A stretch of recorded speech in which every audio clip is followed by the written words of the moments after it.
My channel Mitra's life diary. Welcome to a new blog. তো আজকে যাচ্ছি দিদিকে নিয়ে, আমি, বাবু আর দিদি। তো কোথায় যাচ্ছি সেটা তোমাদের সাথে আস্তে আস্তে শেয়ার করবো। তো এখন সামনেই ট্রেন টাইম চলে এসছে, একদম 3:03 ট্রেন, আমরা বেরোবো এক্ষুনি। তো দেখতে থাকো, একেবারে গিয়ে কথা হবে, রাস্তায় যেতে যেতেও কথা হবে। তো চলো, এখন আমরা এসে গেছি স্টেশনে। কি রোদ্দুর, কি মারাত্মক রোদ্দুর রে বাবা, ঢাক না মুখটা, আরে ঢাক, মুখটাই ঢেকে দিচ্ছে। স্টেশনে এসে গেছি, 3:03 ট্রেন। ট্রেন আসতে এখনো অনেক দেরি নেই একদমই। কটা বাজে? খুব রুড, খুব বাজে। হ্যাঁ, ওর সাথে কথা বলবে না। বড়লোক পিপিল, বড়লোক পিপিল, মুখটাই বড়লোক, আরো বড়লোক। স্টেশন, আমরা যে হাবড়া লোকাল ধরবো। হ্যাঁ, সেই দিন আমরা যে ট্রেনটাতে উঠেছিলাম সেটা কিন্তু ছিল একদম প্যাসেঞ্জার ট্রেনের মতো। তোমরা জানবে যে প্যাসেঞ্জার ট্রেনে না একটা আলাদা একটা এক্সট্রা একটা বাজে গন্ধ থাকে, এরকম টাইপের একটা ব্যাপার থাকে, যেটা কিন্তু নর্মাল ট্রেনে থাকে না।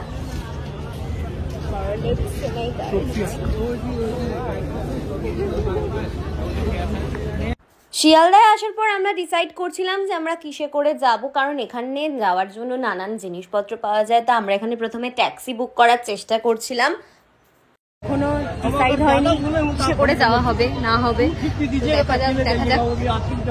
আমরা একটা ট্যাক্সি পেয়েও গেছিলাম আর সেটাতে উঠেও গেছিলাম, আর তার কিছুক্ষণ পরে ট্যাক্সি কাকুটা বলে যে কি কোন জায়গা, না না চিনতে পারছি না, ঠিক বুঝতে পারছি না। এরকম সিচুয়েশনে কি কখনো পড়েছো? মানে এত কিছু বলার পর যখন গাড়িতে উঠলে সেই তোমাকে আবার গাড়ি থেকে নেমে পড়তে হলো। আর এখানে তো এক প্রকার মানে বক বক করতে করতে একবারে ঝামেলা লাগার মতো অবস্থা হয়ে গেছিল, যে কেন গাড়িতে তুললো, যখন বুঝতেই পারেনি যে কোন জায়গায় যাব, তখন তো একেবারে প্যাসেঞ্জার তোলার জন্য উঠে পড়ে লেগেছিল। শুধু ট্যাক্সি নয়, এরকম ধরনের সিচুয়েশন কিন্তু টোটো অটো সব জায়গাতেই হয়। সবার এখন ভীষণ মাথা খারাপ, কারণ মাথা গরম, কারণ যে ট্যাক্সিটাতে আমরা উঠেছিলাম ট্যাক্সি কাকু চেনেই না লোকেশনটা কোথায়, আর ওঠার আগে হ্যান হ্যান হ্যান হ্যান ট্যান ট্যান বললো। ওঠার পর যখন লোকেশনটা বলছি তখন আর চিনতে পারছে না। তো আমাদের সবার মাথা প্রচন্ড খারাপ। এদের তো রীতিমতো রাগারাগি মারামারি অবস্থা, এরকম একটা পজিশন এখন, মানে বৃষ্টি।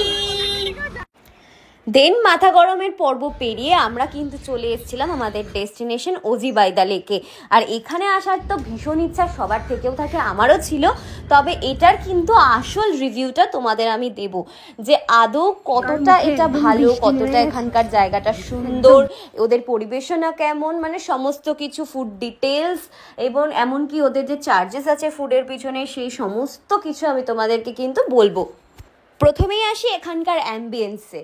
অ্যাম্বিয়েন্সটা ছিল ভীষণই সুন্দর, আর যেটার জন্য কিন্তু মেন অ্যাট্রাকশন, আর মানুষ এখানে যেতে এত বেশি উৎসাহিত থাকে। তো অ্যাম্বিয়েন্সে একদম ভীষণই ভালো। তো তারপরে আসি আমি ফুডে, আর ফুডের দাম আর ফুডের কোয়ালিটি। দেখো, ফুডের কোয়ালিটি কিন্তু বেশ ভালো, কিন্তু ফুডের দামটা কিন্তু অনেকটাই বেশি। হ্যাঁ, এখানে কিন্তু জলের দামও 120 টাকা।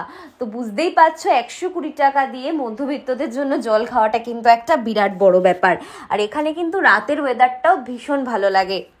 এখানে কিন্তু 4000 টাকার খাবার খেয়ে ফিরলেও তোমার পেট ভরবে না, তুমি দেখতেই পাবে না তুমি কতটা খাবার খেয়েছো, কারণ কোয়ান্টিটি কিন্তু অনেকটাই কম পেলাম। কারণ এত গান চলছে, সব ভয়েস ওভার দিতে হচ্ছে, যার কারণে আমি কথা বলার সুযোগই পাইনি। এখনো গান চলছে, দিয়ে দেবে কপি।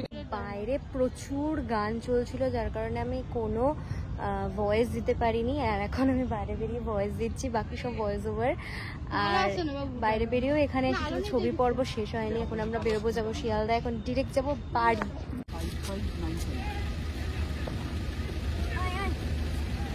তো এখন গাড়িতে উঠে গেছি, তো এখন যাবো শিয়ালদা, দিন ট্রেন ধরে বাড়ি যাবো। তো চলো, আজকের ব্লগে একটু ভালো লাগলে অবশ্যই লাইক, কমেন্ট, শেয়ার আর সাবস্ক্রাইব করে দিতে। চলো, টাটা।